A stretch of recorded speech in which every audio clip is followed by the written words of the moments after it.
नमस्कार। कानपुर से कुसुम सिंह अविचल उपस्थित हूँ।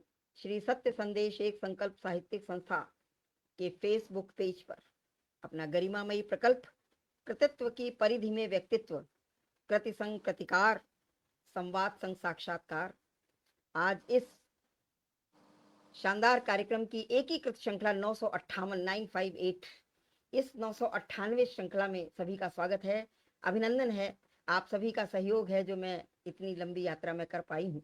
तो सभी का बहुत बहुत स्वागत करती हूँ, अभिनंदन करती हूँ मंच पर। और आज का जो हमारा प्रकल्प है वो किसी ऐसे व्यक्तित्व पर आधारित होता है जिसका कृतित्व भी उसकी पहचान होती है। हम उसके व्यक्तित्व से के उन अनछुए पहलुओं से को जानते हैं जो कि जानकारी में नहीं आते हैं। तो स्मृतियों के झरोखों से अतीत के पन्ने, कुछ यादें, कुछ बातें, जीवन के कुछ संस्मरण होते हैं, कुछ वर्तमान, कुछ अतीत की बातें होती हैं। तो आज मैं जिस व्यक्तित्व से आप सभी को रूबरू करवाने जा रही हूँ वो किसी परिचय के मोहताज नहीं है, लेकिन फिर भी आज उनके व्यक्तित्व और कृतित्व के विषय में हम विस्तार से जानेंगे। उनके विषय में मैं कह सकती हूँ कि राष्ट्रवाद के बुलंद स्वर, सामाजिक चेतना के सजग प्रहरी, कुशल प्रशासक, मुखर वक्ता और एक प्रभावशाली व्यक्तित्व के धनी हैं। पूर्व महाप्रबंधक रहे हैं कोल इंडिया और वर्तमान में वरिष्ठ साहित्यकार हैं। सामाजिक परिस्थितियों पर मुखरता से लेखन करने वाले, साहित्य के अनेक विधाओं पर लेखनी उनकी चली है। कुंडलियां, दोहे, गीत, गजल, माहिया के साथ साथ उन्होंने स्वतंत्र लेखन भी किया है, लेख आलेख भी लिखे हैं। तथ्य परक उनका लेखन होता है और सामाजिक परिस्थितियों पर तो उनकी धारदार कलम चलती है। तो हमारे ऐसे गुरुग्राम हरियाणा से हमारे साथ हैं आदरणीय राजपाल यादव राज जी। मैं उनका मंच पर बहुत बहुत स्वागत करती हूँ, अभिनंदन करती हूँ। आज उनका समय मिला है, हम उनसे उनके ही मुखार बिंदु से विस्तार से जानेंगे और उनके जो भी उनका कृतित्व है, जो भी उनका व्यक्तित्व है, उसके विषय में हम बात करेंगे। तो आदरणीय राजपाल यादव जी, आपका आज हमारे मंच पर बहुत बहुत धन्यवाद कुसुम जी, आपका बहुत स्वागत है। आपका अभिनंदन करती हूँ आपका। और आपसे बातचीत का सिलसिला प्रारंभ हो इससे पहले मैं आपको ही आमंत्रित करती हूँ कि आप प्रारंभ में जो भी कुछ एक दो वाक्य में जो भी बात कहना चाहें कहें, इसके बाद इस कार्यक्रम को हम आगे बढ़ाएंगे। स्वागत है राजपाल जी। सबसे पहले तो मैं बधाई देना चाहता हूं आपको। 958वां आपका एपिसोड है। साहित्य साधना का एक अनवरत एक यात्रा है आपकी।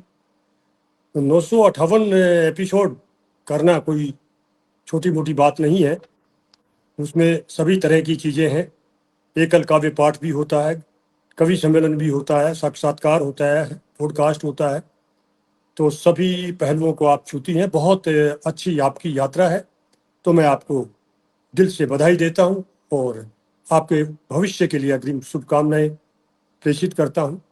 और कुछ भी कहने के पहले मैं बस माँ वाणी को याद करता हूं एक माहिए से। जी जी। माँ तेरा वंदन है, चरणों में तेरे मेरा अभिनंदन है, चरणों में तेरे मेरा अभिनंदन है। माँ वाणी आओ, अपने सेवक को बुद्धि बल दे जाओ, अपने सेवक को बुद्धि बल दे जाओ। किसी भी साहित्यिक कार्यक्रम का आगाज माँ वाणी की वंदना से प्रारंभ होता है। मैंने माँ वाणी को याद किया। माँ शारदे हमारे बीच विराजमान हो गई है। और कुसुम जी, आपने जैसे कि कहा कि आप कुछ कहना चाहते हैं अपने बारे में, तो खुद ही कहिए। तो परिचय, मैं पुरानी मेरी परिचय की पंक्तियां हैं, उन्हीं को मैं दोहरा देता हूँ। मत पूछो परिचय मेरा तुम, मैं अलबेला राही हूँ। मत पूछो परिचय मेरा तुम, मैं अलबेला राही हूँ। अर्पित कर दे प्राण देश पर, मैं वो फकत सिपाही हूँ। और ना ही हूँ मैं मिर्जा गालिब, ना ही हूं मैं मिर्जा गालिब, ना ही पंत निराला हूँ, ना ही हूं मैं मिर्जा गालिब, ना ही पंत निराला हूँ। मैं तो हूँ अदना सा लेखक, कविता की पुरवाई हूँ। मैं तो हूँ अदना सा लेखक, कविता की पुरवाई हूँ। आपने ठीक कहा, मेरी साहित्यिक यात्रा का आगाज राष्ट्र वंदना से शुरू होता है। राष्ट्रीयता का स्वर मेरी रचनाओं में मुखर रूप से उभर कर सामने आता है। सभी व्यक्ति, जितने भी साहित्यकार हैं, मैं कहता हूं कि सबसे पहले वो राष्ट्रवादी हैं और उनको राष्ट्रवादी होना चाहिए। उसके बाद हम कुछ और हैं, क्योंकि राष्ट्र है तो हम हैं और राष्ट्र नहीं है तो हम कुछ भी नहीं हैं। बिना राष्ट्र के हमारा अस्तित्व नहीं है। इसलिए सबसे पहले हम अपनी राष्ट्र की वंदना करें, अपने राष्ट्र की रक्षा में खड़े रहें। और मेरी साहित्यिक साधना का भी सफर एक ऐसे ही राष्ट्रीय संग्राम से शुरू हुआ। करगिल युद्ध आपने सभी ने सुना होगा। 1999 में जब प्रधानमंत्री अटल बिहारी वाजपेयी हमारे प्रधानमंत्री थे, उस समय पाकिस्तान ने छुप करके करगिल की घाटियों में अपने घुसपैठियों को भेज करके हमारी पीठ में छुरा घोंपने का प्रयास किया। और जब भारतीय सेनाओं को एक चरवाहे के माध्यम से ये ज्ञात हुआ कि पाकिस्तान के सैनिक एक घुसपैठियों के भेष में हमारी सरहद में प्रवेश कर रहे हैं, तब हमने उनको बहुत करारा मजा चखाया। इतनी करगिल की ऊंची ऊंची पहाड़ियों पर पाकिस्तान के सैनिक जो विद्रोहियों के, जो घुसपैठियों के भेष में बैठे हुए थे, वो केवल घुसपैठिए नहीं थे, वो पाकिस्तान के सैनिक थे और इतनी ऊंची पहाड़ियों पर बैठे हुए थे और हमारे सैनिक बिल्कुल नीचे में थे। तो किसी को आप समझ सकते हैं कि हम किस स्थिति में थे। और उस स्थिति में भारतीय सैनिकों ने जो अद्भुत वीरता, साहस और शौर्य का परिचय दिया, अंततः हमने विजय प्राप्त की। उसी समय जब पूरा राष्ट्र देशभक्ति के आगोश में डूबा हुआ था, धनबाद में मेरी पदस्थापना थी।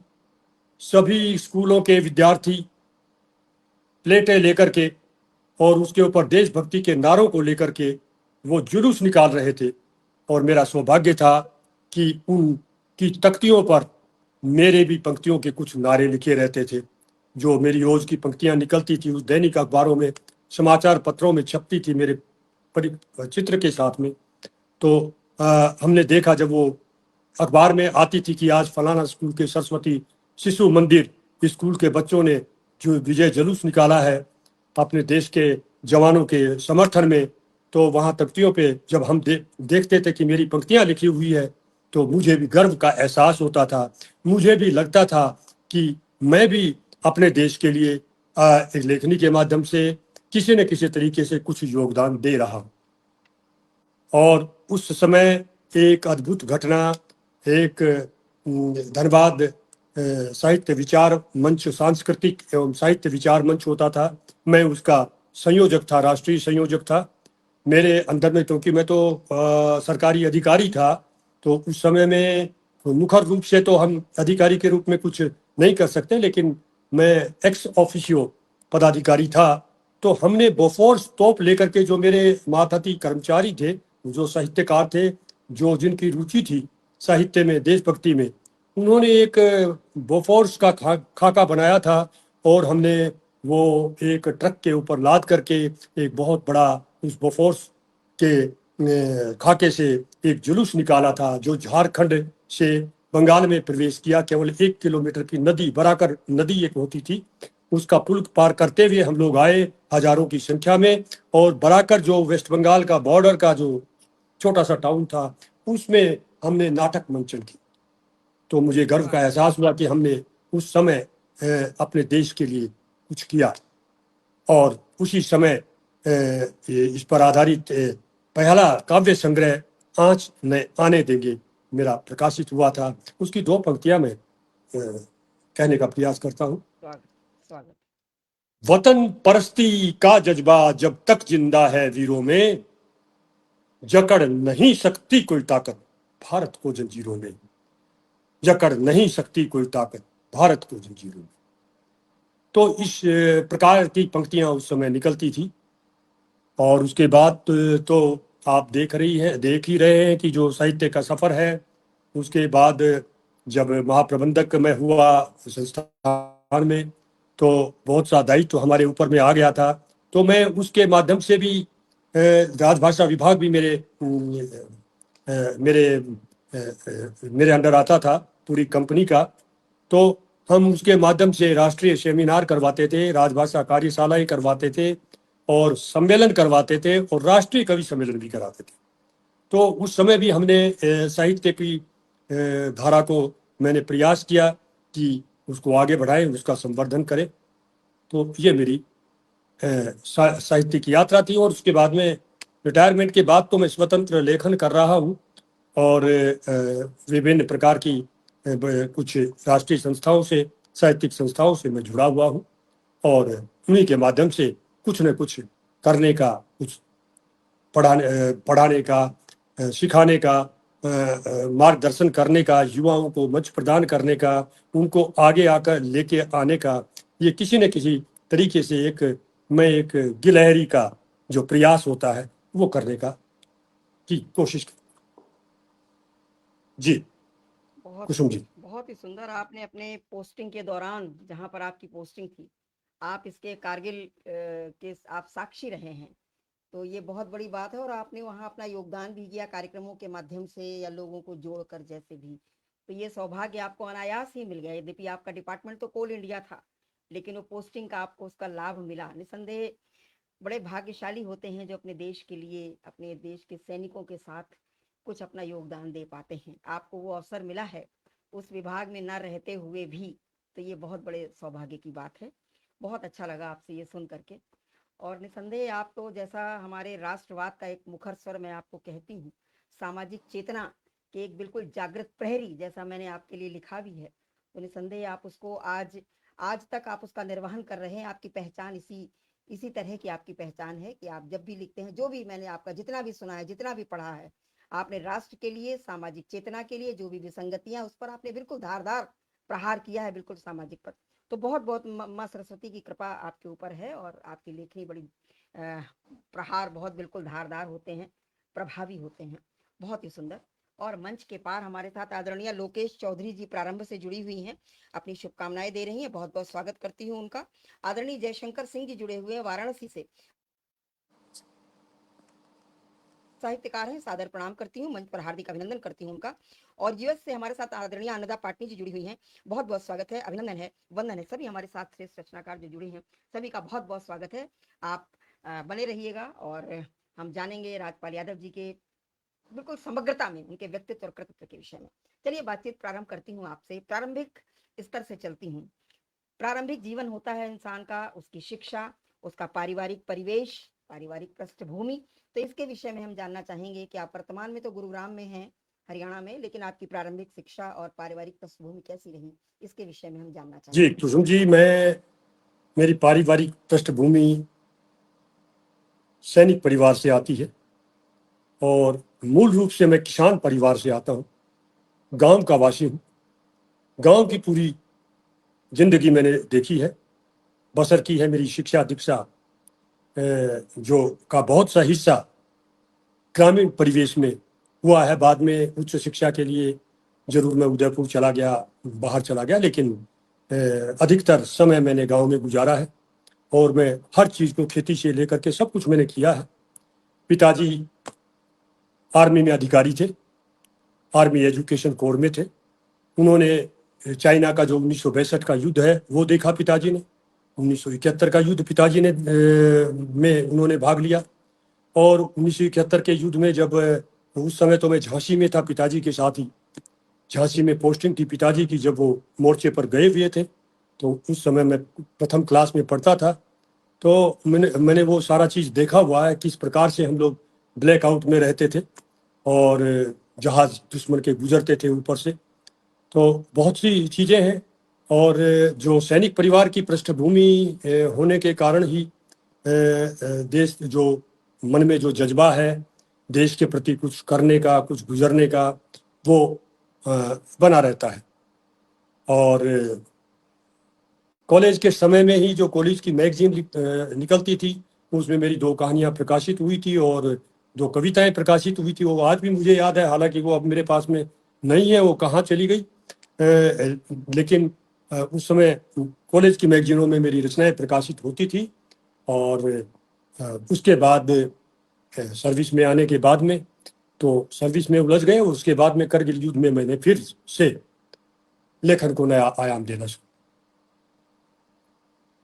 बहुत सुंदर। सैनिक परिवार से आना ही एक बहुत बड़े गर्व की बात होती है, और निसंदेह आपने उस परंपरा का निर्वहन भी किया है और आज तक कर रहे हैं अपने पिता की, जिन्होंने 1962-1971 का युद्ध देखा होगा, हम सबके माता पिता ने देखा होगा, और आपने 1999 के आप साक्षी रहे हैं। तो बहुत ही सुंदर। का किसान परिवार की जहाँ तक बात है, हम सभी किसान परिवार से हैं। हमारा भारत एक कृषि प्रधान देश है। बहुत गर्व बिल्कुल, होता है हमारा, जो है अगर हमारा कृषि हमारी अर्थव्यवस्था की बिल्कुल रीढ़ है, बैकबोन है हमारी। बड़ा गर्व होता है जब हम अपने अपने गांवों से भी जुड़े होते हैं, और शहरों में तो हम किसी कारणवश आते हैं, अपने नौकरी पेशा होता है या कोई व्यवसाय होता है, शिक्षा होती है, बिल्कुल। इस कारण हम आते हैं, अन्यथा हमारी जड़ें गांवों में है। बहुत ही सुंदर पृष्ठभूमि आपकी। लेखन और यात्रा आज भी मैं आज आज जी। आज का मैं ये लाइव भी गाँव से ही कर रहा हूँ। ये मेरा आज का लाइव गाँव से ही हो रहा। हाँ जी जी जी। जी। तो चलिए बात करती हूँ लेखन। आपकी लेखन यात्रा कब से आपने प्रारंभ की, कहाँ से प्रारंभ की, कैसे प्रारंभ की, किसकी प्रेरणा से प्रारंभ की, कैसे आपके अंदर ये साहित्य का बीज अंकुरित हुआ, या किसी बाहर के परिवेश से प्रभावित होकर हुआ, उसके विषय में जानना चाहेंगे। जी, कुसुम जी, बड़ा अच्छा प्रश्न है। और जैसा कि मैं पहले ही प्रकाश डाल चुका हूँ इसके ऊपर कि मेरी लेखन यात्रा तो कॉलेज के ज़माने में जब कॉलेज की मैगजीन निकलती थी, उसी समय से ही प्रारंभ हो गई थी। एक प्रस्फुटित, एक साहित्य का जो स्वर प्रस्फुटित होता है, बीज जो अंकुर होते हैं, वो तो कॉलेज के ज़माने में ही पड़ गए थे। लेकिन इसने मुखर रूप से ये जो सामने उभर करके आई, जो अभी मैंने करगिल युद्ध का जिक्र किया, करगिल युद्ध के कुछ 2-3 साल पहले तक भी 1997, 98, 99, 3 साल भी कुछ व्यंग रचनाएं मैं लिखता रहा।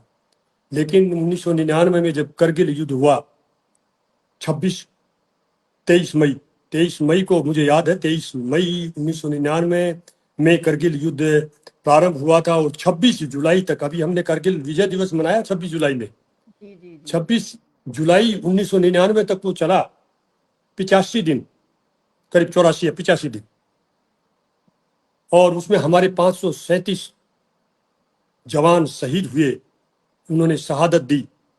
1384 हमारे जवान घायल हुए। लेकिन हमारे सैनिकों ने पाकिस्तान के भी हजारों सैनिकों को यमलोक पहुंचाया और विजय हासिल की। तो ये करगिल की यात्रा थी। उस करगिल की यात्रा से ही मेरे लेखन का आगाज हुआ। और प्रथम काव्य संग्रह काची प्रकाशन नई दिल्ली से 2001 में प्रकाशित हुआ। उसके बाद एक समय प्रकाशन नई दिल्ली से आगत का स्वागत। मैं आपको बताता हूँ कुसुम जी, मैं अभी भी याद करता हूँ, तो वो जो मेरा आगत का स्वागत, आज आँचने आने देंगे में तो सब करीब करीब राष्ट्रभक्ति से ओतप्रोत छंदोबद्ध रचनाएं थी। लेकिन आगत का स्वागत मेरा जो, हालांकि उसकी अब केवल 2 प्रति मेरे पास बाकी है नहीं, क्योंकि समय प्रकाशन ने जो निकाला था उनकी प्रतियां बिक गई। उनकी पुस्तक मेले में भी, विश्व पुस्तक मेले में भी 2-3 साल पहले तक मैंने देखी थी। तब उनका स्टॉक, मतलब जब तक दूसरा और कोई संस्करण नहीं निकाले। लेकिन मैं उसको बड़ा सर्वश्रेष्ठ, मैं उस समय 2005 में 5 में वो आई थी मेरी पुस्तक, जिसका विमोचन तत्कालीन गृह सचिव राजभाषा सतपथी साहब ने किया था। तो वो बिल्कुल उसमें एकदम, मैं कहता हूँ, जो नई कविता, जिसको आधुनिक कविता कहते हैं, जो मतलब गद्य की छंद मुक्त कविताएं उसमें ज्यादा थी। और मैं उसको मानता हूँ सर्वश्रेष्ठ। आज भी जब मैं पढ़ता हूँ कविताओं को, उनमें जो प्रतीक, उनमें जो उपमाएं दी गई हैं, अलंकार मैंने उसमें सजाने का प्रयास किया है, वो मैं आज भी देखता हूँ। तो उस समय वो 2005 में मेरी पुस्तक प्रकाशित हुई समय प्रकाशन से, और 2008 में एक मेरी पुस्तक प्रकाशित हुई कविताओं में कोल इंडिया और हम, जिसका विमोचन तत्कालीन कोयला राज्य मंत्री संतोष बगड़ौदिया जी ने किया था। उनके कर कमलों से 1 नवंबर को 2008 में 1 नवंबर में कोल इंडिया का स्थापना दिवस होता है, उसमें उन्होंने विमोचन किया था। और वो एक बिरली एक ऐसी पुस्तक थी, उसकी भूमिका में संपादक जो थे, जो उसके जो संपादकीय टिप्पणी थी, उसमें उन्होंने लिखा था कि ये एक बिरली एक ऐसा कविता संग्रह है जिसमें किसी कवि ने अपनी कंपनी पर केंद्रित अपनी कविताओं का संकलन निकाला है। तो वो ऐसे तो अपनी कंपनियों पे लिखते रहते हैं लोग, लेकिन उन्होंने ये कहा था कि मुझे लगता है कि ये पहला ऐसा काव्य संग्रह है जो अपनी कंपनी के ऊपर, कोल इंडिया के ऊपर केंद्रित सारी की सारी रचनाएं। और वो मेरा प्रकाशित हुआ। और उसके बाद में मेरी सबसे जो अंत में एक मेरा कविता संग्रह प्रकाशित हुआ 2020 में, अभी थका नहीं हूं मैं, ये 2020 में प्रकाशित हुआ, ये उद्योग प्रकाशन गाजियाबाद से। तो ये एक यात्रा है मेरी कविताओं की। और अब 2020 के बाद में करीब 6 काव्य संग्रह की सामग्री मेरे पास आज पड़ी है, पांडुलिपि।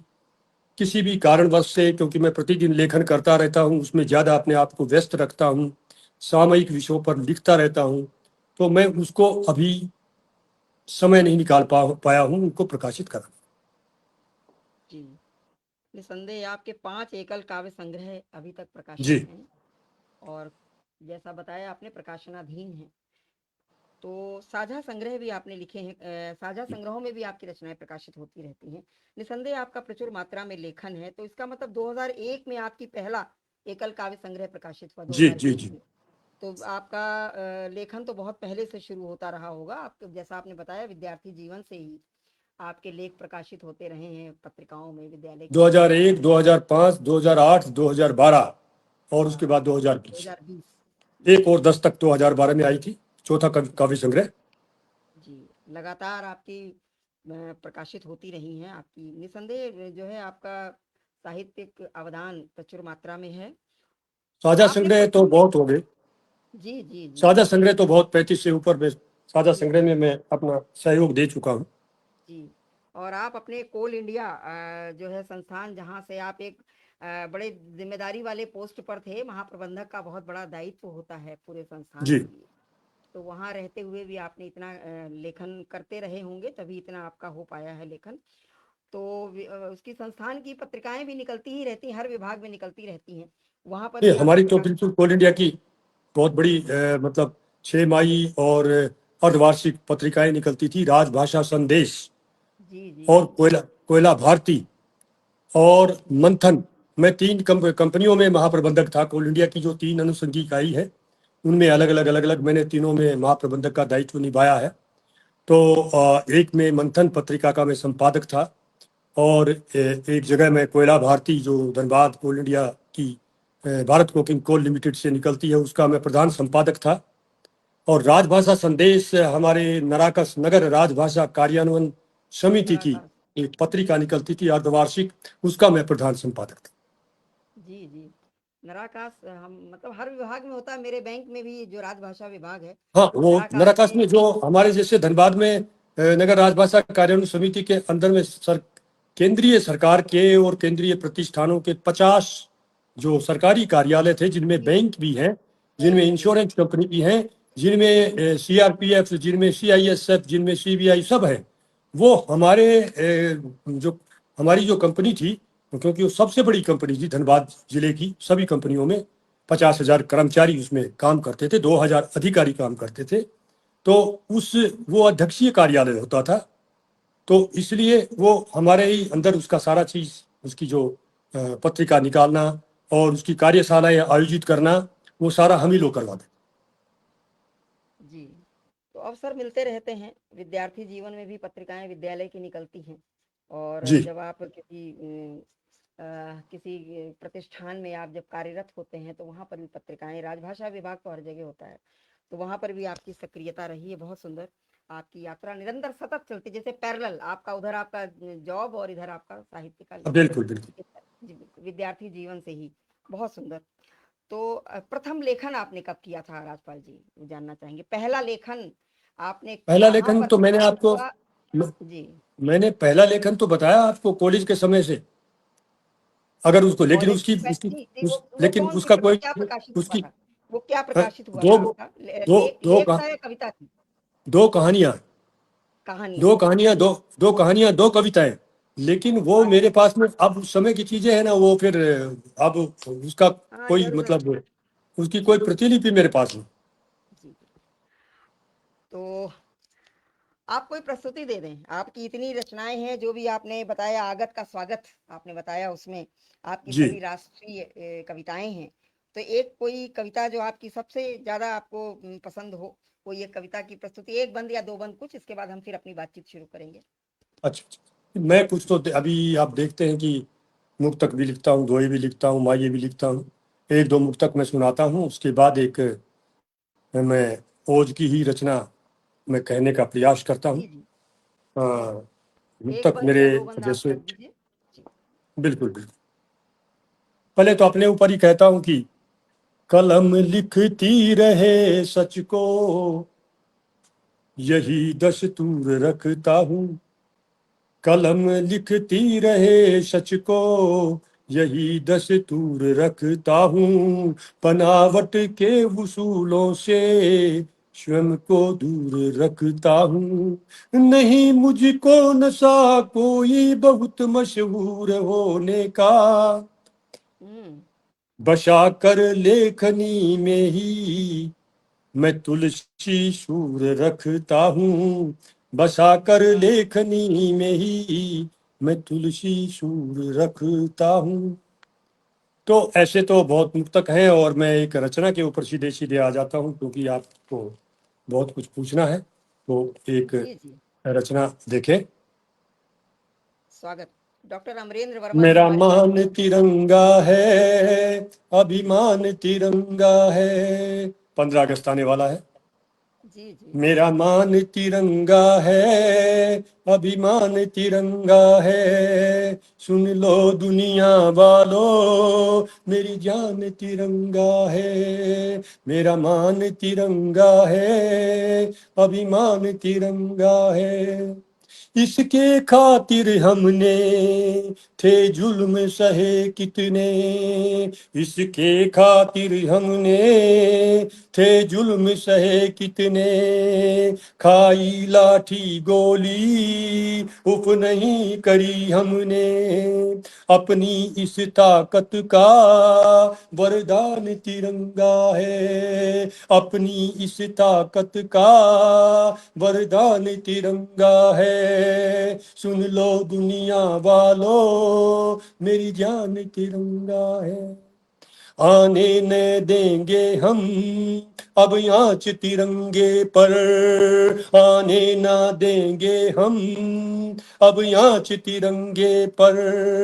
नहीं आने देंगे संकट हम गंगे पर। हर दिल की धड़कन का भगवान तिरंगा है। हर दिल की धड़कन का भगवान तिरंगा है। सुन लो दुनिया वालों, मेरी जान तिरंगा है। जब लाल किले पर ये फहराता है झंडा, जब लाल किले पर ये फहराता है झंडा, पुरखों की कुर्बानी दर्शाता है झंडा। भारत वाह, के सपनों का अरमान तिरंगा है। भारत के सपनों का अरमान तिरंगा है। सुन लो दुनिया वालों, मेरी जान तिरंगा है। सुन लो दुनिया वालों, मेरी जान तिरंगा है। रचना लंबी है और 3 बंद है, लेकिन जी, जी, अभी जी। बहुत बहुत प्रतीकात्मक तौर बहुत पर यही रचना है। बहुत शानदार रचना। बहुत ही सुंदर। मंच के पास डॉक्टर अमरेंद्र वर्मा जी की उपस्थिति हुई है। हार्दिक स्वागत करती हूँ सभी का। जी, नमस्कार करता हूँ अमरिंदर जी। जितने सभी का स्वागत दर्शक जुड़े हुए हैं सभी को मैं दिल से नमस्कार करता हूँ। जी। राजपाल जी, आपने गद्य में भी लेखन किया है, कहानियां लेखन, लघु कथा, लेख और आलेख सब कुछ। तो आपने जो जी कहानियां लिखी हैं, उनकी जी, कथा वस्तु मतलब क्या होती है? मुख्य रूप से कथा वस्तु उसकी क्या रहती है आपकी? मैंने जो जरा पहली बताइए। कहानी लिखी थी छोटी बहू, अच्छा। छोटी बहू मतलब वो पारिवारिक समाज की एक जो आम जो परिवारों में जो एक दृश्य होता है, जो मंझली बहू, छोटी बहू, बड़ी बहू, तो उसको आधार बना करके मैंने वो पहले जो शुरू शुरू में जो कहानी लिखी थी। और उसके बाद तो लघु कथाएं छोटी मोटी आती रहती हैं। बहुत ज़्यादा मैंने कहानी के ऊपर लेखन नहीं किया है। तो ये मेरी कथा वस्तु वही रहती है, सामाजिक। जी, सामाजिक। आपने संपादन कार्य किया है, लेकिन विभागीय पत्रिकाओं का आपने किया है। जी, सामान्य पत्रिकाओं का भी आपने किया है संपादन कार्य? ये हमारी जो काव्य कॉर्नर से फाउंडेशन की जो एकलव्यम पत्रिका हमारी निकली थी पीछे, डॉक्टर पूजा सिंह गंगानिया ने संपादन का काम किया था, और सहयोगी मतलब उसमें संपादक 2 थे। डॉक्टर पूजा सिंह गंगानिया भी थी और मैं भी संपादक था। तो वो इस टाइप की जो साहित्यिक संस्थाओं से जो पत्रिकाएं निकली है, वहाँ भी मैंने संपादन का काम किया। जी। तो संपादन कार्य में बड़ा दुरूह कार्य है संपादन का कार्य। रचनाएं आती हैं, उनमें चुनाव करना कि कौन सी प्रकाशित करनी है, कौन सी नहीं प्रकाशित करनी है। बिल्कुल और बिल्कुल। इस तरह में बड़ी कभी कभी लोगों की नाराजगी का भी पात्र बनना पड़ता है अगर अगर रचना हमारी नहीं छपती है। तो आप कैसे मैनेज करते हैं? कोई इसमें किस तरह के आपके अनुभव हैं, मतलब वो हम जानना चाहेंगे संपादन के क्षेत्र में। मैंने जो अक्सर देखा है, हम जब कविताएं जब आमंत्रित रचनाएं आमंत्रित करते हैं, तो एक चीज स्पष्ट रूप से लिख देते हैं कि उसमें किसी प्रकार की शाब्दिक अशुद्धि नहीं हो, मात्रा व्याकरण संबंधी अशुद्धियां नहीं हो। इसको रचनाकार जांच ले। उसका उत्तरदायी तो रचनाकार ही होता है। वो तो एक लिखा ही जाता है उसमें पत्रिका में भी कि अपनी रचना के लिए रचनाकार उत्तरदायी है। लेकिन इसका मतलब ये नहीं है कि जैसी भी रचनाएं आ गई और हमने उसको छाप दिया। कहीं कहीं मैंने देखा है, मैंने खुद अपने हाथ से रचनाओं को कहीं जो उनकी व्याकरण संबंधी त्रुटियां थी, उनको ठीक करके, उनको दुरुस्त करके मैं हमने उसको प्रकाशन में लिया है और उनको छापा है। तो इस प्रकार की बातें तो आती हैं जब हम रचनाएं आमंत्रित करते हैं, लेकिन उसमें कुछ रचनाएं हमको छोड़नी भी पड़ती हैं जो साहित्य की कसौटी पर खरी नहीं उतरती हैं। उनको हमको छोड़ना भी पड़ता है। जी। हाँ, थोड़ा दुरूह कार्य है, मतलब संपादन का कार्य भी आसान कार्य नहीं है। जी उसका भी आप निर्वहन करते हैं। जी। तो इसके साथ साथ आपने कई कई संस्थाओं के आप पदाधिकारी हैं, उनका दायित्व जी भी आप बड़ी मैं देखती हूँ कि बखूबी निर्वहन करते हैं उसका। क्योंकि मैं भी साक्षी रही हूँ, उन संस्थाओं के कार्यक्रमों में मेरा भी जाना रहा है। तो आपको मैनेज करने में कोई दिक्कत आती है? जैसे आप एक देवशील संस्था है दिल्ली की, उसके भी आप उससे भी जुड़े हैं, काव्य कॉर्नर से जुड़े हैं, और अहम ब्रह्मास्मि से जुड़े हुए हैं, जो मेरी जानकारी में जो संस्थाएं हैं। अजय साहित्यिक से जुड़े हुए 4 संस्थाएं मेरी जानकारी में, और भी जो आपने दायित्व लिए हुए हैं। तो मैनेज करने में जी कोई दिक्कत कुसुम होता जी, है कि कैसे मैनेज बिल्कुल ऐसा है करते हैं? कि मेरा ये मानना है कि अगर हम कुछ अपने अनुभवों को दूसरे लोगों के साथ में साझा करें, अगर हमारे अंदर कुछ थोड़ी बहुत काबिलियत है और संस्थाएं हमको अपना राष्ट्रीय पदाधिकारी बनाती हैं और हमसे अपेक्षा रखती हैं कि हम उनका मार्गदर्शन करें, तो मैं इसमें कोई हर्ज नहीं समझता हूँ। और ऐसी संस्थाओं का, राष्ट्रीय संस्थाओं के, अच्छी अच्छी संस्थाओं का राष्ट्रीय पदाधिकारी होना मैंने स्वीकार किया। और एक चीज़ मैं बड़ी ईमानदारी के साथ कहता हूँ कि बेशक मैं 4 या 5 या 6 संस्थाओं में राष्ट्रीय पदाधिकारी हूँ, लेकिन सभी को मैं बड़ी ईमानदारी के साथ में और पूरे समर्पण भाव से, डेडिकेशन भाव से जी, मैं अपनी तरफ से प्रयास करता हूँ कि उनके साथ न्याय कर सकूँ, अपने अनुभव को साझा कर सकूँ और जहाँ भी कार्यक्रम संचालन करने में, कार्यक्रम कैसे आयोजित करना है या कैसे पत्रिका निकालनी है और कैसे लोगों को जोड़ना है, कैसे सबको एक सूत्र में बांध करके रखना है, उसमें मैं अगर जितना मैं अपना योगदान दे सकता हूँ, मैं ईमानदारी भाव से मैं ये उनके संस्था के संस्थापिका या संस्था के राष्ट्रीय अध्यक्ष को बताने का प्रयास करता हूँ और यही हमारी पूंजी है। इसीलिए मैं कई संस्थाओं से जुड़ा हुआ हूँ और सभी को बराबर समय देता हूँ जब आवश्यकता पड़ती।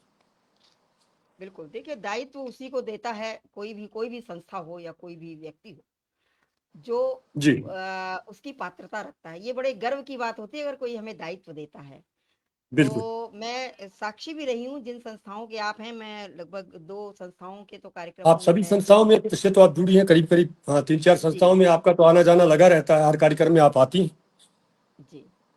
क्योंकि जी, मुझे भी ऐसा दायित्व तो नहीं है, लेकिन मुझे सलाहकार समिति में मुझे काव्य जी, कॉर्नर जी, में मैं हूँ, तो जी। मेरा भी दायित्व बनता है। लेकिन आप जो दायित्व आप निर्वहन करते हैं, मैं देखती हूँ, इसीलिए मैंने आपको एक प्रशासन, आपका जो प्रशासन और अनुशासन होता है, वो बहुत ही काबिले तारीफ होता है। मैं उसकी साक्षी रही हूँ। निष्पक्ष रूप से आप सबका सबका ध्यान रखते हैं, जितने भी गेस्ट्स आते हैं। लेकिन कुछ लोग वहाँ पे, जैसे हर जगह होते हैं, वो अपवाद होते हैं। वो लोग जैसे कुछ उनके चुनिंदा जो कहते हैं मुँह देखा व्यवहार करना, तो वो उनको प्रायोरिटी देंगे, बार-बार उनको प्रायोरिटी देंगे। तो वो चीज़ आपके अंदर मैंने देखा है कि आप बिल्कुल निष्पक्ष तरीके से, जो एक परिपक्व, एक दायित्वधारी होता है, उस तरह आप निर्वहन करते हैं। तो इसके लिए आप बधाई के पात्र हैं। इसके लिए आपकी मैं इसके लिए आपकी लोगों से बात होती है तो मैं इस बात को उल्लिखित करती हूँ, आपकी जो ये रहती है व्यवस्था। तो बहुत सुंदर, निसंदेह चलती हूँ। अब आगे चलती हूँ। लोकेश चौधरी जी की बराबर शुभकामनाएं मिल रही हैं हमें, और सभी साहित्यकार जो भी जुड़े हैं, सभी का बहुत बहुत स्वागत है मंच पर। आप इसी तरह स्नेह बनाए रखिएगा। चलती हूँ आपकी साहित्यिक यात्राएं। आपने यात्राएं भी बहुत की हैं, देश में भी विदेश में भी। तो देश में आपने कहाँ कहाँ की यात्राएं की हैं, और उन यात्राओं के बीच में आपके कुछ अनुभव होंगे, कटु, कुछ सुखद, और संस्मरण कुछ हो तो उनको साझा करें, हम जानना चाहेंगे। मैंने पहले जो सबसे पहले तो विदेश में यूएसए में तो खैर मैं देश, जाता रहता हूँ क्योंकि बेटी है। जी, पहले देश की देश बात की कर रही बात हैं आप? करते हैं, फिर विदेश जी, की। जी, देश के तो करीब-करीब बहुत जगह हम लोग साहित्यिक यात्राएँ कर चुके हैं, चाहे वो उदयपुर की बात हो। उदयपुर में तो कई साहित्यिक यात्राएँ हमने की है। मैजिक मैन का जो शो था, 3 दिन के का साहित्य उत्सव था, वो भी हमने किया 2023 में। उसके बाद में डॉक्टर शकुंतला सरपुरिया जी के यहाँ पर हमने उदयपुर के 2 दिन के साहित्य कार्यक्रम में भाग लिया। चित्तौड़गढ़ में 2 दिन का साहित्य उत्सव हुआ, 2024 में उसमें भाग लिया। और अभी फिलहाल देहरादून में संदल फाउंडेशन का 2 दिन का साहित्य उत्सव था, उसमें भाग लिया। इसके पहले अनामिका अंबर जैन जी का एक कवि कवि कवि कुंभ होता था, कवि कुंभ उत्तर प्रदेश में उनका हुआ था 2022 में। वहाँ पर 2 दिन का जो उत्सव था, वहाँ पर मैंने भाग लिया था। ये मेरे को मतलब मेरी मेमोरी में है कि जी, जी, कहाँ-कहाँ बाहर गए।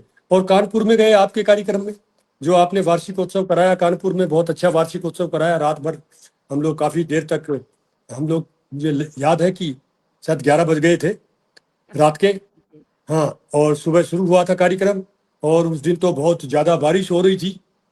आपके जो बहुत बहुत वार्षिकोत्सव वाले कार्यक्रम में बहुत ठंड थी। बहुत लोग आए थे। 2-3 सत्र में कार्यक्रम हुआ, वहाँ कानपुर में गए। तो ये तो कुछ हैं जो मैं बिल्कुल मेरे जो सामने में जो मुझे याद है। ऐसी बहुत सी देश की साहित्यिक यात्राएं हुई है जो जिनमें हमने सहभागिता की है। तो कुछ अनुभव भी होंगे, मतलब कुछ अनुभव तो एक हर कोई एक देखिए अनुभव जो आपके मस्तिष्क में बिल्कुल देखिए इस समय अंकित हो, उस अनुभव को साझा करें। देखिए हर साहित्यिक यात्रा से आपको कुछ न कुछ अनुभव मिलता है, कुछ प्रेरणा भी मिलती है और कुछ सीख भी मिलती है। जी, जी, बिल्कुल। कहीं भी जा जाइए आप कुछ न कुछ, अभी कुछ साहित्यिक कार्यक्रमों में मैंने एक मंच का संचालन भी किया। जब बाहर में जो 2 दिन का उत्सव हुआ, 1 दिन का हुआ, तो वहाँ मंच संचालन भी मैंने किया। सोशल मोटिवेशन में वहाँ हरिद्वार भी गए थे, हम भी गए थे। आप हाँ, हरिद्वार भी गए थे। हाँ, तो हरिद्वार वाला मैं छूट सोशल गया। मोटिवेशन जी, जी, सोशल जी, जी, जी। मोटिवेशन का कार्यक्रम था जी, ममता जी। बिल्कुल, बिल्कुल, बिल्कुल। तो वहाँ पर सबसे बड़ी मैंने देखा कि मंच संचालन के दौरान आपने भी इशारा किया था कि उसको बैलेंस रखना एक बहुत बड़ी ये चीज़ होती है कि बहुत कब बड़ी बात कब होती, किसको बैलेंस। बुलाना है, कब किसको नहीं बुलाना है, किसको कितना समय हमको आपका कुशल मंच संचालक वही होता है कि वो हर कवि के बाद में मुक्तक नहीं बोले या दोहे नहीं बोले, वो कोई आपकी काबिलियत की वो परिधि नहीं है। कुशल मंच संचालक वही है जो निर्धारित समयावधि में और निर्धारित में अपना कार्यक्रम को सुचारू रूप से संपन्न करा दे, बिना किसी के शिकायतों के, और सभी लोग खुश रहे। तो ये चीज एक बड़ा कठिन कार्य होता है, मंच का संचालन करना। तो इसमें मैंने मुझे आपका संचालन देखा है, कई संस्थाओं जी में आपका संचालन मैंने देखा है। तो बिल्कुल आपका संचालन बड़ा संतुलित होता है, और सामने जो लोग हैं किसको कहाँ कैसे बैलेंस बैठा के चलना है, वो सब जो है आप, इसीलिए कुशल संचालक का बहुत बड़ा दायित्व होता है। संचालन बिल्कुल, करना बिल्कुल। आसान नहीं होता है, और संचालन कभी-कभी मनमानी भी करने लगते हैं, तो वो संचालक फिर कोई उनको पसंद बहुत नहीं करता संचालक है। मनमानी करते हैं, बहुत से संचालक मनमानी मनमानी करते करते हैं। हैं। बिल्कुल, तो फिर जी, तो लोग उनको फिर आलोचना भी होती है उनकी, ऐसा नहीं कि आलोचना वो होती है। बिल्कुल, हाँ, बिल्कुल होती है। तो आप जो संतुलन बैठा के चलते हैं, इसीलिए आप एक कुशल संचालक भी हैं और दायित्वधारी तो आप हैं ही। और सबसे बड़ी बात आपकी मैंने देखी है कि आपके अंदर इतनी सामने कहना नहीं चाहिए, लेकिन मैं कह रही हूँ कि इतनी सरलता आपके अंदर, इतनी सहजता है, चाहे कितने बड़े, चाहे आपको अध्यक्ष बना दिया जाए, चाहे आपको संरक्षक बना दिया जाए, कुछ भी बना दिया जाए, और चाहे आपको काम एक संचालक का दे दिया जाए, आप हर काम बड़े मतलब समर्पण भाव से और बड़े ही बिल्कुल उसको गंभीरता से लेकर करते हैं। तो ये बड़ी बात होती है। कुछ तो जो होते हैं बहुत, उनको अगर कुर्सी पर बैठा दो तो वो थोड़ा अपनी अकड़ में भी आ जाते हैं कि ये भी ऐसा होता है। हर तरह के स्वभाव के लोग होते हैं। आपके नहीं, अंदर वो बिल्कुल, बिल्कुल। सरलता और जो सहजता है, वो भी काबिले सरलता तारीफ अगर है। आप नहीं रखेंगे, आप अपने ईगो को एक साइड में रख करके, अहंकार को त्याग करके अगर कोई कार्य करेंगे सरल भाव से, वो जी जी, जरूर सफल होगा, जरूर सफल बिल्कुल।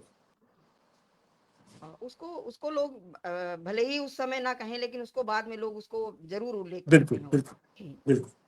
चलिए अब चलते हैं विदेशी यात्रा पर राजपाल जी। आपने अच्छा, मॉरिशस, अबू धाबी और यूएसए के अतिरिक्त और भी यात्राएं की होंगी, लेकिन मेरी जानकारी में ये 3 देश हैं। तो वहां पर आपने, वहां के अनुभव क्या रहे? अपने देश की जो हमारे देश की जो संस्कृति है, जो सभ्यता है, जो जो वातावरण है, और वहां का जो है, तो क्या आपको अंतर लगा? और वहां पे कैसा आपने अनुभव किया? वहां के कुछ संस्मरण या अनुभव आपसे जानना चाहेंगे। जी, मैं बताता हूँ सिलसिलेवार। हालांकि मैंने पहले विदेश यात्रा, सबसे पहले तो मैंने यूएसए की करी थी, लेकिन उस समय साहित्यिक यात्रा नहीं थी, वो निजी पारिवारिक यात्राएं थी। लेकिन मेरी जो साहित्यिक यात्रा जो मैंने सबसे पहले की, वो मॉरिशस की थी। शब्द यात्रा जो एक संस्था है, उसके माध्यम से हम मॉरिशस में गए थे। और मॉरिशस को तो आप जानते हैं, हिंदी विश्व हिंदी सचिवालय वहाँ पर है, और बहुत अच्छा कार्यक्रम विश्व हिंदी संचालय में सचिव सचिवालय में संपन्न हुआ था, और मैंने बहुत अच्छी प्रस्तुति भी दी थी उसमें। तो वो मेरा एक बहुत अच्छा अनुभव था। गई, वो जो यात्रा भी सराही गई, प्रस्तुतियाँ भी सराही गई। और उसके बाद आबू धाबी की हमने यात्रा करी, उसमें दुबई में और आबू धाबी में, वहाँ भी साहित्यिक यात्रा हमारी हुई। और फिर विदेश में जो यूएसए में, तो मैंने फिर 3-4 मतलब कई कार्यक्रम कर किए वहाँ पे। इवन अपनी बेटी के घर में भी मैंने काव्य गोष्ठी, काव्य गोष्ठी नहीं बल्कि उसको कवि सम्मेलन कहेंगे, 8 कवियों को बुलाया, जो डॉक्टर हरीश नवल, सब जानते हैं, अंतर्राष्ट्रीय ख्याति प्राप्त जी प्राप्त जी व्यंग्यकार हैं। उनकी जी टीम जी। को, उनको बुलाया, और उनके साथ में 7-8 और कवियों को वाशिंगटन डीसी और वर्जीनिया के कवियों को बुला करके एक बहुत अच्छा कवि सम्मेलन हमने वर्जीनिया में कराया, मैंने अपने संचालन में। और उसके बाद में कई वहाँ पर, वहाँ के जो सीनियर सिटीजन क्लब है, वहाँ पर काव्य गोष्ठी हुई। और तो 4-5 काव्य गोष्ठियाँ मैंने यूएसए में वहाँ पर करी हैं, हुई हैं हमारी। तो ये विदेश का एक बहुत अच्छा अनुभव था। और अभी मैं बता दूं, हम भूटान यात्रा में 17 सितंबर से 22 सितंबर तक एक प्रगति विचार एवं साहित्य मंच संस्था है बुलंदशहर की, उसके तत्वावधान में भूटान में साहित्यिक यात्रा हो रही है, जिसमें पूरा एक दिन का सत्र सुबह 9 बजे से रात 9 बजे या 10 बजे तक, बल्कि 11 बजे तक भी चलेगा, वो मेरे मंच संचालन में हो रहा है। 17 सितंबर से 22 सितंबर तक की जो यात्रा है वो एक अलग अनुभव होगा। उसमें करीब 65 यात्रियों का दल जा रहा है, जिसमें करीब 45 से 50 तो साहित्यकार है, कवि, कवियत्री, उपन्यासकार, कथाकार है। तो वो मेरे लिए एक बहुत बड़ा अनुभव है, उसका बड़े बेसब्री से मैं उसकी प्रतीक्षा कर रहा हूँ। जी, जी, बिल्कुल, उसकी सूचना मेरे पास भी आई थी, लेकिन जी जी मैंने मना कर दिया। मैंने कहा जी इतना समय नहीं दे पाऊँगी। जी बिल्कुल, इस तरह आपकी मॉरिशस की यात्रा सबसे यादगार यात्रा रही, इसका मतलब। बिल्कुल। पहले ही जो मॉरिशस मॉरिशस देश की ही यात्रा, वैसा। जी, हमारे भारतवर्ष की संस्कृति से बहुत कुछ मिलता-जुलता है वहाँ का, मॉरिशस का। बिल्कुल बिल्कुल तो बिल्कुल। वहाँ की जी, बहुत सुंदर आपका। और चलिए अब आगे बढ़ती हूँ। आपने अनेक मंचों पर काव्य पाठ किए हैं, अनेक मंच आपने किए हैं, बड़े छोटे हर तरह के। साहित्यिक मंच भी किए होंगे, कुछ व्यावसायिक मंच भी किए होंगे। तो दोनों मंचों में आपको क्या अंतर लगा, और क्या उन दोनों के कुछ अनुभव हों? आपने व्यावसायिक मंच भी किए हैं, तो दोनों के अनुभव साझा कीजिए आप, और क्या अंतर लगा आपको दोनों में? देखिए, मैंने विश्व पुस्तक मेला जो दिल्ली में लगता है, विश्व पुस्तक मेला में मैंने 2 बार सहभागिता की। जो विश्व पुस्तक मेले के सबसे बड़े आयोजक नेशनल बुक ट्रस्ट, जो सबसे बड़ा सरकारी आयोजक है, उनके द्वारा कवि सम्मेलन कराए गए 2 बार। और एक बार तो मैंने सहभागिता की कि जो प्रमुख 5 कवियों को बुलाया गया, 5 कवियों में मैं एक कवि था। और दूसरी बार जो सहभाग, हाँ मैंने, हाँ पहले जो कवि सम्मेलन में मैंने संचालन भी किया था, और दूसरा जो कवि सम्मेलन हुआ अगले ही वर्ष, उसमें मैंने अध्यक्षता की थी उस कवि सम्मेलन की। तो वो बहुत बड़ा स्टेडियम, बहुत बड़ा मंच हमको मिला विश्व पुस्तक मेले में। तो एक ये बहुत बड़ा अनुभव था मेरा। और भी इस प्रकार के व्यावसायिक प्रोफेशनल जो कवि सम्मेलनों में मैंने सहभागिता की है। और जो साहित्यिक गोष्ठियाँ जो होती हैं, आजकल तो आप देखते हैं कि गोष्ठियों के यहाँ जो दिल्ली एनसीआर में तो बहुत ज़्यादा साहित्यिक गोष्ठियाँ हो रही हैं, लेकिन जी, आप उसको कम मत समझिए। साहित्यिक गोष्ठियों में जो एक अनुभव मिलता है ना, साहित्यिक गोष्ठियों में एक अलग तरह का आनंद आता है। चाहे 40 कवि हो, जी, 45 कवि हो, चाहे 35 कवि हो, लेकिन उनको सुनना, एक एक रचना सुनाते हैं सभी, 5 मिनट, 4 मिनट से 5 मिनट का समय मिलता है, लेकिन वो एक अलग तरह का अनुभव होता है।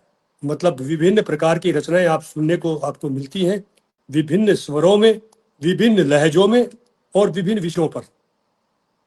तो उसकी महत्ता किसी प्रोफेशनल कवि सम्मेलन से कम नहीं है। तो अंतर इनमें इतना ही है। प्रोफेशनल कवि सम्मेलन में आपको लिफाफा मिल जाता है, साहित्यिक गोष्ठियों में आपको लिफाफा नहीं मिलता है। मैं तो यही मूल रूप से जो अंतर समझता हूँ, मैं तो यही करूँगा। जी, जी, बिल्कुल। सम्मान आपको कवि साहित्यिक गोष्ठियों में भी मिलता है, सम्मान आपको प्रोफेशनल व्यावसायिक जो कवि सम्मेलन होता है उसमें मिलता है। बिल्कुल, यही अंतर है। देखिए, जो प्रोफेशनल होते हैं, जो व्यावसायिक मंच होते हैं, बिल्कुल उनकी जो रचनाएँ होती हैं, वो बिल्कुल वो रचनाएँ होती हैं जिन पर लोग तालियाँ बजाते हैं, और बिल्कुल। कुछ चुनिंदा रचनाएँ होती हैं, वही पढ़नी हाँ, होती हैं उसमें। तभी बिल्कुल दर्शक दर्शक आते हैं, श्रोता आते हैं, और उनको वाहवाही मिलती है। लेकिन जो गोष्ठियाँ होती हैं, निसंदेह उनको हम एक वर्कशॉप कह सकते हैं घर में।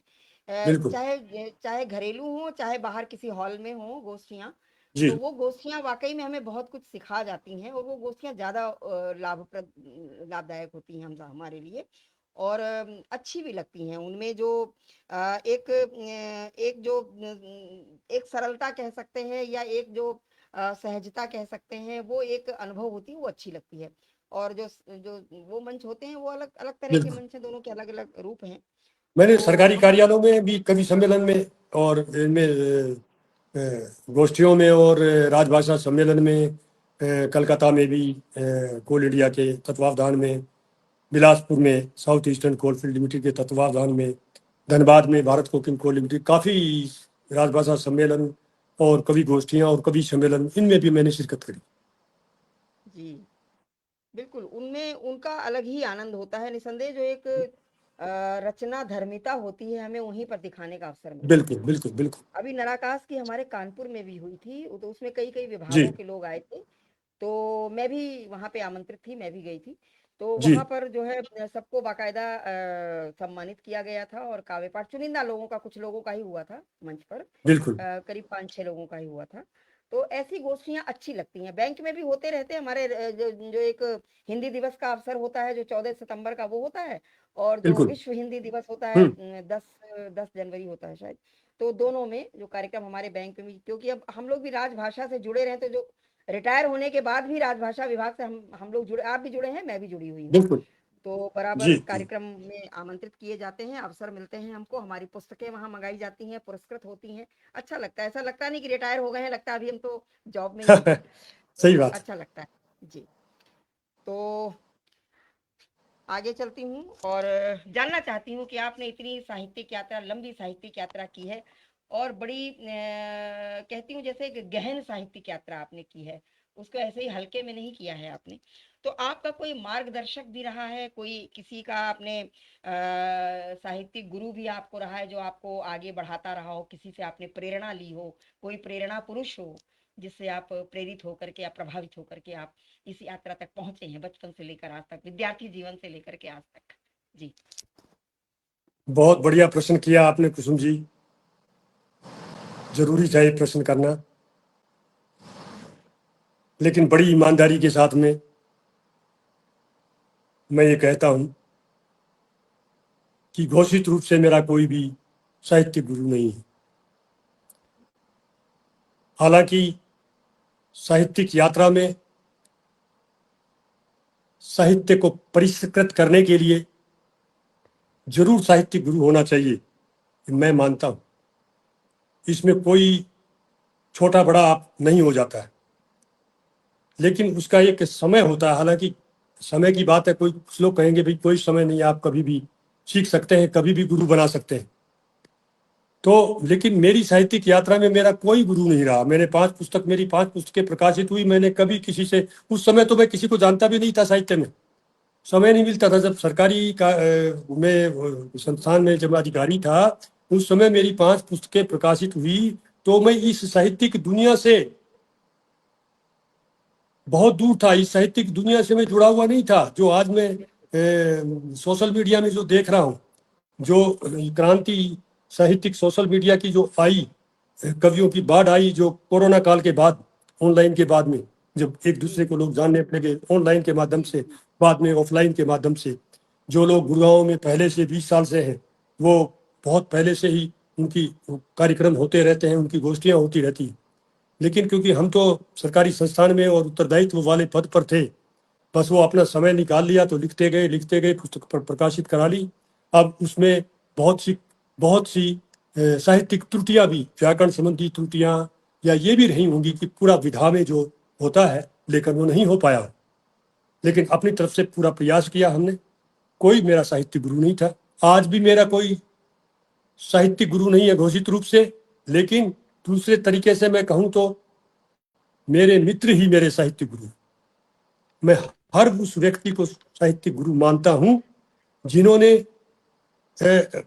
मेरी त्रुटियों को से मुझे अवगत कराया, और कोई भी एक शब्द भी ढूंढ के मेरे किसी शब्द का को बदलने में अगर सहयोग किया, वो भी मेरा साहित्य गुरु है।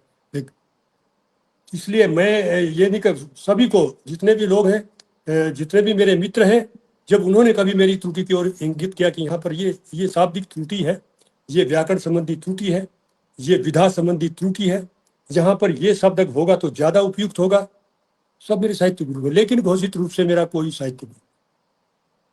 बिल्कुल सही है, बिल्कुल ऐसा ही मेरा भी है। निसंदेह गुरु जी मिलना आसान भी नहीं होता है। आप अगर बिल्कुल आप वही वर्तमान में ये भी एक कारण है, ये भी एक कारण है। वर्तमान में अगर आप गुरु ढूँढने निकलेंगे, कोई नहीं मिलेगा और मिलेंगे भी तो वो क्या करेंगे? मेरा अपना भी अनुभव है, हालाँकि मुझे अपने अनुभव से यहाँ हाँ नहीं करना चाहिए, लेकिन बिल्कुल मैं कहती हूँ कि किसी को दिखाओ तो प्रति व्यक्ति अब शुरुआती भाई देखिए जो जॉब वाला होता है हम लोग जैसे सर्विस के साथ लेखन किया है तो त्रुटियां रह बिल्कुल जाती हैं क्योंकि बिल्कुल साहित्य के में पूरी तरह से नहीं साधना हो पाती है तो कोई बिल्कुल। त्रुटि रहेगी तो मेरा अनुभव है कि जिसको मैंने सोचा कि इस पर विश्वास है ये बड़ा साहित्यकार है बड़ा मेरे लिए हाँ। सम्माननीय है हम्म। उसको दिखाओ कि ये क्या है वो गलती अच्छा। बताता ही नहीं है और गलती नहीं गलती नहीं बनी। बताएगा और फिर बाहर लोगों से कहा लोगों ने मुझे बताया तो मैंने कहा हाँ अरे जी। ये गुरु उरु सब बेकार है ये सब ये तमाशेबाजी है जिसको गुरु बना वो अपना सिंहासन पर बैठ जाता है वो सोचता अरे अब तो ये मेरे ही ऊपर डिपेंड है तो अब इनको जैसे घुमाओ वैसे घूमेगा चलिए तो ये तो इसलिए एक ऐसी अनंत यात्रा अनंत कथा ये है। अगर इस पे अगर इसका तो पूरा 1 घंटे का परिचर्चा हो जाएगा, इसलिए जी कोई जी जी टिप्पणी हम करना नहीं चाहेंगे। लेकिन है ठीक है आप अपना। जी मैं तो यही कहता हूँ कि बिल्कुल आपका अनुभव ही आपको सिखाता है। आप शुरू शुरू में हमने कभी विधा विधा के ऊपर में पहले तो छंद मुक्त में तो खैर कोई विधा नहीं होती। छंद मुक्त का लेखन अच्छा किया और बहुत अच्छा लेखन किया, उसमें भी सारे उपमाएं अलंकार सब कुछ देने का प्रयास किया, एक मैसेज एक संदेश देने का प्रयास किया। लेकिन जब आप छंद में आ जाते हैं, कोई भी रचना छंद में लिखते हैं, चाहे गजल लिखते हैं, चाहे गीत लिखते हैं, चाहे दोहा लिखते हैं, चाहे घनाक्षरी लिखते हैं, चाहे हाइकू लिखते हैं, छंद में जब लिखते हैं तब आपको विधा का नियमतः पालन करना पड़ता है। बिल्कुल तो वो धीरे धीरे परिष्कृत होती है। और शुरू में जो हम ऐसे ही लिखते जाते थे, ज्यादा विशेष ध्यान नहीं देखते थे। अब जैसे जैसे अनुभव आता गया, देखते गए लोगों को ग्रुप में जुड़ करके सब कुछ, अब एक एक कदम फूंक फूंक कर उठाते हैं। उस रचना को तभी हम पटल पे डालते हैं जब हम समझ लें अपनी तरफ से कि ये मेरी मुकम्मल हो गई है, ये मेरा तक मुकम्मल हो गया है। फिर भी त्रुटि रह जाती। अब आप बिल्कुल गजल के क्षेत्र में जाइए, आप कितनी ही बढ़िया गजल लिखो, कितना ही मुकम्मल लिखो, आपको 10 उस्ताद 10 तरह की गलतियां निकालेंगे अलग अलग तरीके से। चाहे आपने एक उस्ताद को दिखाई हो, उस उस्ताद ने कह दिया कि यार ठीक है आपका, अब जैसे ही वहां जाएगी तो एक ऐसा उस्ताद वहां पर हो जाए, खड़ा हो जाएगा, वो बोलेगा नहीं भाई इसमें ये गलती ये गलती ये गलती है। लेकिन क्या गलती है उसको कैसे ठीक होगा वो नहीं बताए, वो नहीं बताएंगे यही वो तो नहीं है बताए। समस्या आप गलती तो निकालें ये तो उसका चीजें होती हैं। समाधान भी बताएं तो ठीक है जी। तो यही रहता है और बिल्कुल जैसा आपने कहा कि आप का लेखन जो है लोगों जो अपने अपने जो शुभचिंतक मित्र होते हैं वही सबसे बड़े प्रेरणा जी स्रोत होते हैं निस्संदेह उनको आप वही सबसे बड़े प्रेरणा किसी स्रोत है। किसी हाँ उनको आप उनकी कोई सीमा नहीं है कभी कोई हमारा शुभचिंतक बन के हमारे हमारे लिए हमको याद नहीं अभी भी हमारी मैं कितने लोगों ने हमारी गलती याद कराई और हमने उसको ठीक किया। हमने अपने अहम पर नहीं लिया कि नहीं अरे भाई मैंने लिखा है तो ठीक है, क्या तुमको नहीं। मैंने जहां देखा कि इन्होंने सही इंगित किया है, वहां मैंने संशोधन किया, उनका धन्यवाद किया। बिल्कुल तो तो यही होता ये है ये देखिए ये हम चीज है। जी, बिल्कुल हम हमारी प्रेरणा जो होते हैं, हमारे शुभचिंतक, हमारे मित्र होते हैं, वो अगर हमारा मनोबल बढ़ाते हैं, तो वो भी हमारे लिए बिल्कुल। प्रेरणा स्रोत बन जाते हैं। और मैं तो ये कुछ कहता बता हूँ रहे थे कुसुम कि जी की आप अपना स्वाभाविक लेखन जो आपका होता है ना, एक इनबिल्ट होता है, एक स्वाभाविक लेखन होता है जो आपका, आप उस लेखन को जारी रखिए। स्वाभाविक लेखन को मत छोड़िए किसी के कहने से भी। जी, ठीक है आप सुधार करें, आपका विधा में नहीं है तो विधा में डालें। आप खुद आश्वस्त हो जाए कि मैंने ये रचना बिल्कुल मुकम्मल लिख दी है, ये गीत मैंने लिखा है पूरा विधा में लिखा है।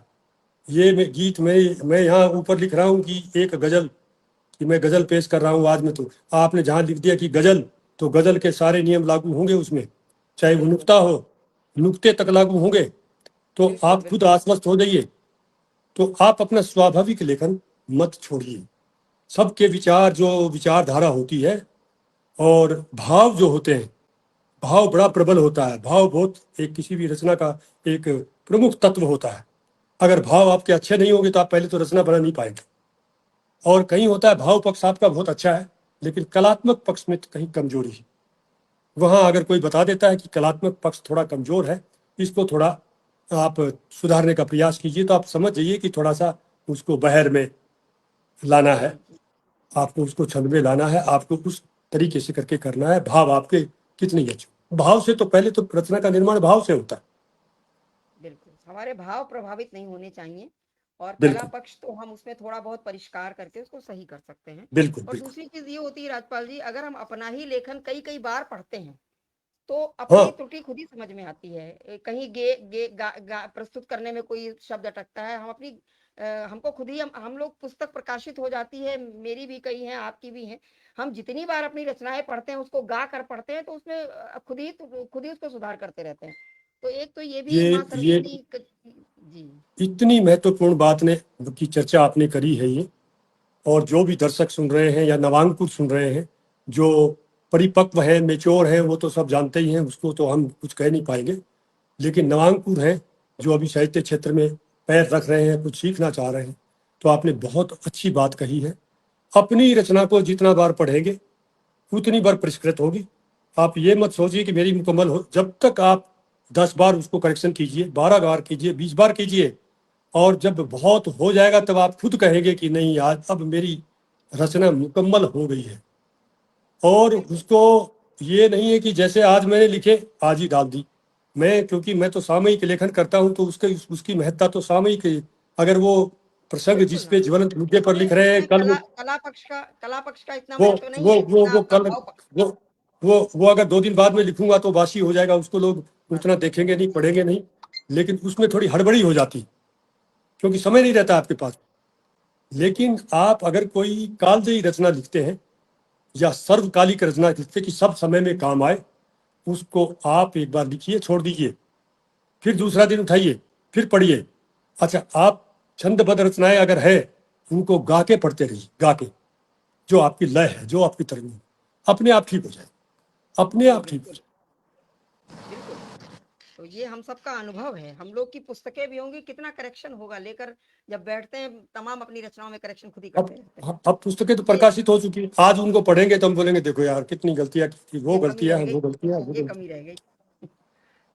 जी, चलिए बहुत अच्छी बात आपने भी कही है और अच्छी वार्ता चल रही है, बड़ी रोचक भी है और ज्ञानवर्धक भी है।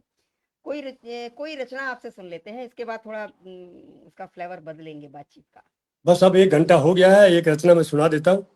एक पूरा रचना एक सुना घंटा दीजिए। 8 बजे की शुरू हुए थे, एक रचना मैं आपको एक सुना छोटी देता सी नहीं, हूँ। एक बंद और बंद रखिए, अभी कुछ कुछ आपसे दो चार अभी बिंदु और हैं बात करने के लिए। अच्छा एक ठीक है, छोटी सी रचना, आज या कोई तो बाद में रख लीजिएगा, कोई दिक्कत नहीं है। हम सोच रहे थे कोई बीच में दिक्कत थोड़ी नहीं। रोचकता आ जाती है। एक बंद रख दीजिए आप, कुछ भी, एक मुक्तक बंद एक, या हाँ, कुछ इसलिए मैं भी। छोटा ही, मैं देखो अभी एक ताजा ताजा घटना जो राम नाम का जो हुआ ना, आपने देख रहे हैं कि राम नाम की लूट हुई है।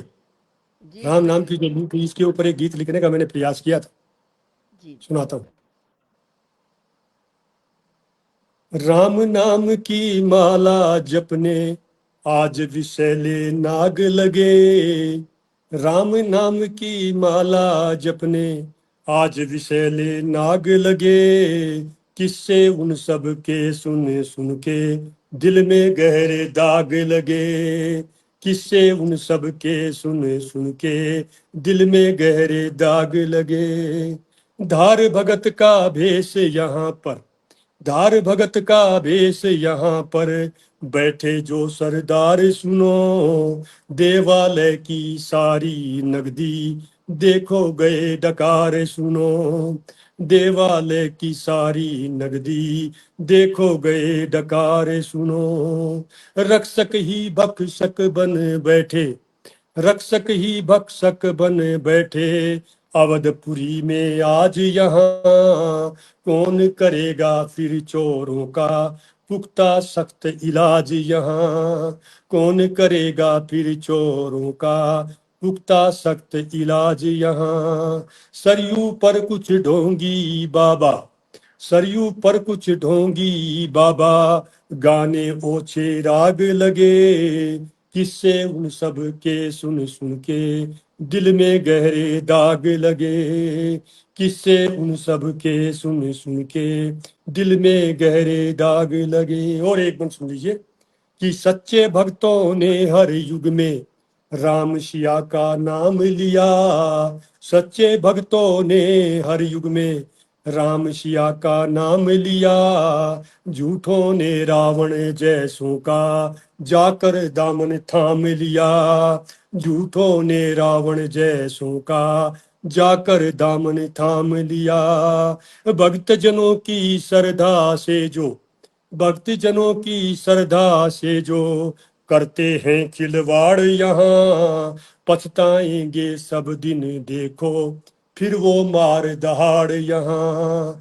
पछताएंगे सब दिन देखो फिर वो मार दहाड़ यहाँ। सह पाकर कुछ बगलों की अब, सह पाकर कुछ बगलों की अब, सह पाकर कुछ बगलों की अब मोती चुनने काग लगे। सह पाकर कुछ बगलों की अब मोती चुनने काग लगे।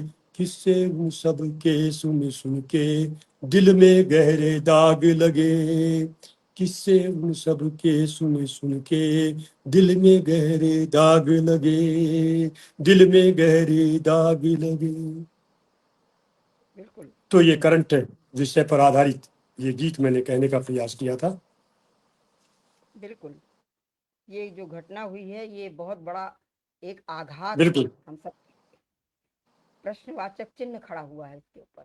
मैं करता कहता हूं कोई कि है लेकिन एक तरह से ये घटना प्रकाश में आ गई, अच्छा हुआ, भविष्य के लिए बहुत अच्छा हुआ।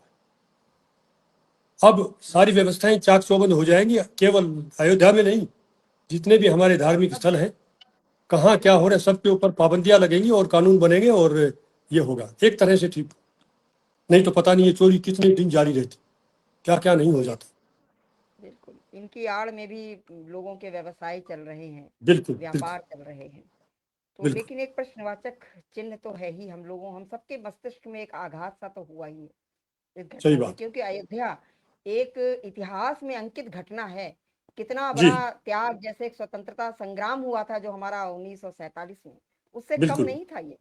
कितने लोगों ने अपने प्राण दिए, लेकिन जब यहाँ पर, तो यहाँ हम सबकी भावनाएं जुड़ी हैं, हम सबकी सही आस्था बात। जुड़ी है वहां से, विशेष रूप राम से। मंदिर के लिए 500 साल तक संघर्ष किया गया। राम मंदिर बिल्कुल, निर्माण के लिए 500 वर्षों से संघर्ष चल चला रहा आ है रहा ये। था। जब विजय प्राप्त हुई, जब राम मंदिर बन गया, उसके बाद में ऐसे ऐसे जब अगर घोटाले सामने आते हैं, बड़ा दुख होता है। एक आस्था के ऊपर जब आपकी गहरी चोट लगती है, तो आप समझ लीजिए कि क्या हालत हुई होगी श्रद्धालु गणों की। बिल्कुल, हम सबके लिए बड़ी पीड़ा का विषय है, क्योंकि हम बहुत सब गुजर पीड़ाकार। रहे हैं। बिल्कुल बिल्कुल, आपकी ऐसी ही जो सामयिक रचनाएं होती हैं वो समाज को सजग करने वाली होती हैं, आई ओपनर जिसको कह सकते हैं। जी चलिए, एक बात और करते हैं, इसके बाद हम समापन करेंगे। 9 से 9:15 का समय निर्धारित था। आपने लेखन में आपकी है, लेखन के अतिरिक्त आपकी और भी रुचियां होंगी, क्योंकि कई कई क्षेत्र होते हैं जीवन में, कई कई जगह रुचियां होती हैं। और कौन कौन सी क्षेत्र में आप रुचि रखते हैं? देखिए, लेखन के सिवा मैं संगीत सुनना पसंद करता हूँ, गीत सुनना पसंद करता हूँ, गीत गाने का भी प्रयास करता हूँ। अभी मैंने हाल में 2-3 गीत जो है फिल्मी सॉन्ग के ऊपर में थोड़ा रियाज किया है, और बड़ा अच्छा लगा मुझे कि कभी किसी कार्यक्रम में जब अवकाश के क्षण होते हैं, साहित्यिक गोष्ठियों में तो साहित्यिक कविताएं, गजलें, गीत आप सुनाते हैं, लेकिन जब शाम के टाइम आप बैठते हैं दोस्तों के साथ में, तब आप अपने इस टाइप के गीत भी सुना करके अपना शौक पूरा कर सकते हैं। तो ये एक तो है। और बाकी मैं वॉलीबॉल का प्लेयर रहा हूँ। मैं जब यूनिवर्सिटी में था उदयपुर में, तो यूनिवर्सिटी लेवल का मैं वॉलीबॉल का प्लेयर था, और वॉलीबॉल मेरा प्रिय खेल रहा। और बाकी तो अब देख रहे हैं, अभी यात्राएं करना भी मुझे पसंद है, साहित्यिक जी, यात्राएं करना, पुस्तकें पढ़ना, ये सब शौक है। बहुत सुंदर। चलिए, एक छोटा सा 5 मिनट का हम रैपिड फायर कर लेते हैं, बिल्कुल शॉर्ट, मतलब एक जी शॉर्ट जी। प्रश्न, और थोड़ा रोचक हो जाता है। सबसे पहला, आपका पसंदीदा कवि कौन है? एक एक कोई नाम। सही पूछते हैं, मैं सही बताऊं, जिस कवि ने मेरे को सबसे ज्यादा प्रभावित किया है, धूमिल। धूमिल का नाम सुना होगा। जी जी, अरे धूमिल का नाम पढ़ा है इसको, धूमिल को पढ़ा संसद भी है। से सड़क तक, जी, आज मैं बहुत से नाम ले सकता था, डॉक्टर हरिवंश राय बच्चन से लेकर रामधारी सिंह दिनकर तक, सुमित्रानंदन पंत तक। हाल है सुमित्रानंदन पंत जो प्रकृति के सुकुमार कवि रहे हैं, मैं उनको बहुत अच्छा मानता हूँ। उनकी बहुत रचनाएं मैंने पढ़ी, बहुत अच्छी लगती थी मुझे उनका व्यक्तित्व और उनका कृतित्व। मैंने रामधारी सिंह दिनकर को पढ़ा, क्या कहने। दुष्यंत बिल्कुल, अगर तो एक कवि आधुनिक का युग के नाम लिया गजलकार जाए तो हुए। आपने धूमिल, आप जी, धूमिल का आप नाम धूमिल लिया। का नाम, आप संसद से सड़क तक एक छंद मुक्त कविताएं उसमें है। आप उसमें अलंकार, उपमाएं, प्रतीक, मतलब आप उसको पढ़ के देखिए, अगर किसी ने नहीं पढ़ा है तो आप उसके कायल हो जाएंगे। और कम उम्र में उनका निधन हो गया। जी, पसंदीदा कवित्री की बात करूं तो एक कवित्री कोई? पसंदीदा कवियत्री, मैं सुभद्रा कुमारी चौहान जी, को मानता हूँ। मीराबाई को बहुत से लोग इनके या क्या इनको ओज की, जी, महादेवी सुभद्रा वर्मा को कुमारी बहुत चौहान। से लोग कहते हैं, लेकिन ओज की कवियत्री सुभद्रा कुमारी चौहान अपने समय बिल्कुल, की एक, स्वतंत्रता संग्राम के समय की रही। जी, देश में अगर बात करूं, आपका सबसे पसंदीदा शहर कौन सा है? एक एक नाम।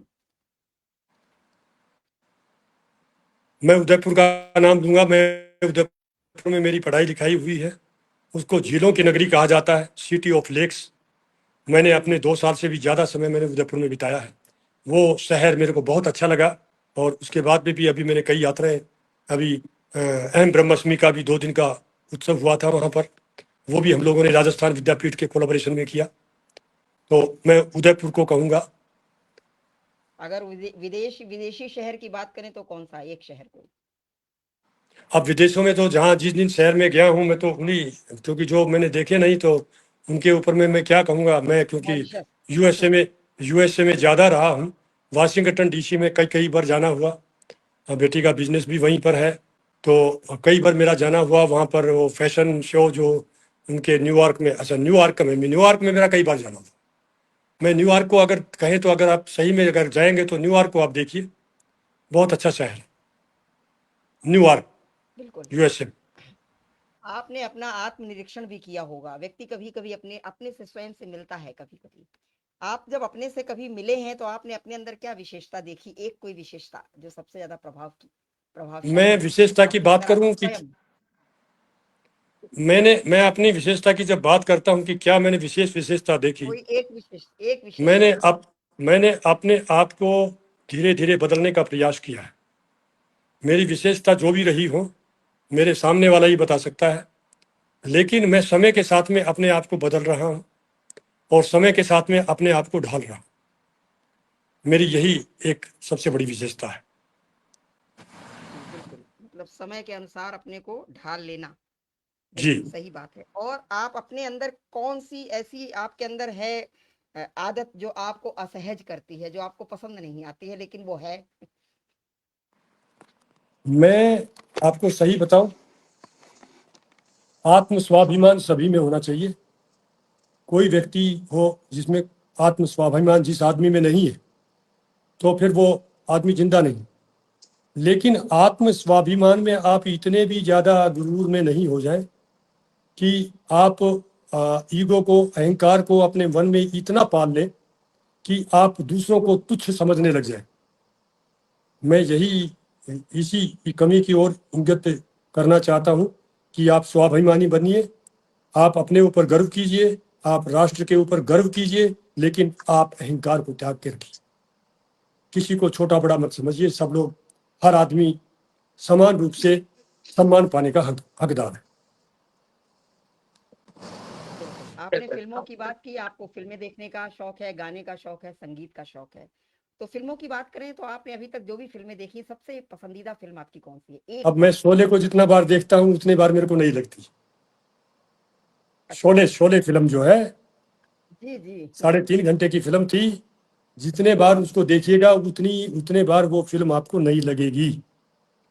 जी, और अगर फिल्मी गानों की बात करूं तो आपका सबसे पसंदीदा गीत कौन सा है? फिल्मी गीत, एक गीत। अब ये तो बड़ी कठिन परीक्षा हो गई। इतने फिल्मी गानों में मैं किस गाने को कोई कहूँ। एक जो आपके बिल्कुल मस्तिष्क में बिल्कुल इस समय गूंज रहा हो। कोई जब आपने तुम्हारा हृदय तोड़ दे, कोई जब तुम्हारा हृदय तोड़ दे, तड़पता हुआ जब तुम्हें छोड़ दे, तब तुम मेरे पास आना प्रिय। हाँ, नहीं दे रहा है। जी जी थोड़ा वॉल्यूम गड़बड़ हुई है जी। दर खुला है, खुला ही रहेगा तुम्हारे लिए, कोई जब तुम्हारा हृदय तोड़ दे। बहुत ही भावपूर्ण जी गीत है ये, मुकेश की आवाज का बहुत ही प्यारा गीत है। जी, मुकेश के गाने मेरे को बहुत पसंद है। जी, तो अगर प्लेबैक सिंगर की बात करूं तो मेल मुझे लगता है मुकेश ही होंगे आपके मैंने कह दिया पसंदीदा। मुकेश का। जी, और फीमेल बहुत से सिंगर? लोग किशोर कुमार को कहेंगे, लेकिन मैं कभी भी किशोर कुमार को मुझे उतने अच्छे नहीं लगते हैं। सदाबहार गायक थे, मानना पड़ेगा। जी जी लेकिन जो मुकेश ने गाया, जो मुकेश ने गाया वो सब नहीं गा सकते। बिल्कुल, बहुत बिल्कुल हृदय स्पर्शी उसका कोई भी गीत हो, चाहे रोमांटिक गीत भी बिल्कुल होता था, तो उनकी जो प्रस्तुति होती जैसे मतलब दिल से निकलता उनका स्वर। बिल्कुल। बिल्कुल। और अगर फीमेल वॉइस की बात करूं तो पसंदीदा?